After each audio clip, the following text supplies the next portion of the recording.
for more or less bring in EPA Administrator Lee Zeldin.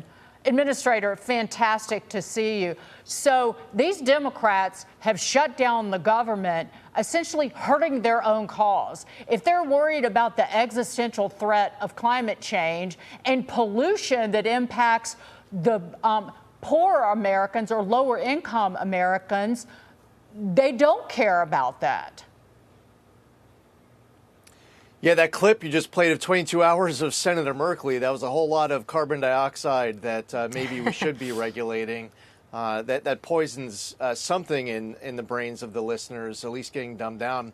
I was concerned, just like many others, when we heard Congresswoman Clark speaking earlier about how they know congressional Democrats are well aware of the suffering that this shutdown is causing for families, but that's part of the congressional Democrats' strategy. They are using that as leverage. Just think about that. You have people elected into Congress who are trying to gain more power through a tactic that they know will cause suffering, is causing suffering for American families. When I came in as EPA administrator at the beginning of the year, we had just over 16,000 employees here at the agency. We are already going down to 12,500. That is before this shutdown. And for all of the people who were crying about a quarter of the agency going through a reduction, now you hear just crickets. When we have a total lapse of funding, that will bring the agency down 89% beyond that. So the idea that you're just going to ignore what you caused in that further reduction, I don't want to hear you complaining about what happens when we just went from just over 16 to 12 and a half. You know, how has the EPA's mission been impacted by the shutdown? So we just had the furlough kick in a couple of days ago on the larger group of approximately 4,000 employees. EPA's funding is multi-year in many respects. We have carryover funding, so it's not like we wake up on October 1st and at an agency like EPA, we don't have funding.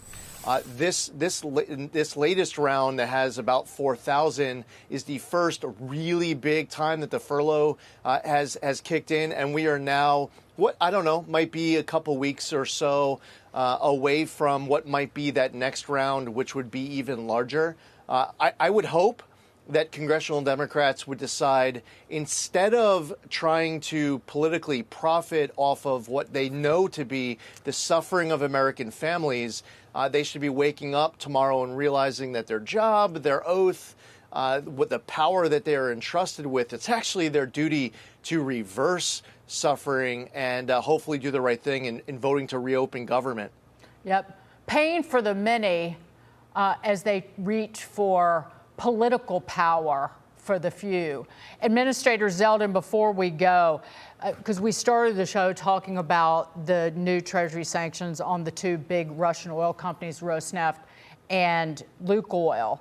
But one thing that also puts pressure on Russia, but that is a huge benefit for the United States citizen and resident, is the drop in gasoline prices and even oil prices. And I'm sitting here taking a look at where crude oil is today, and it's at $58 or less than 59. I know this, you run the EPA, but still you're intricately involved in energy policy. This is a win regardless of how you look at it. Yeah, President Trump wants to unleash energy dominance. He created the National Energy Dominance Council, which I serve on with Secretary Doug Burgum as chair, the Secretary of Energy, Chris Wright, Howard Lutnick, the Secretary of Commerce, and others. We often meet together. We'll meet with the president.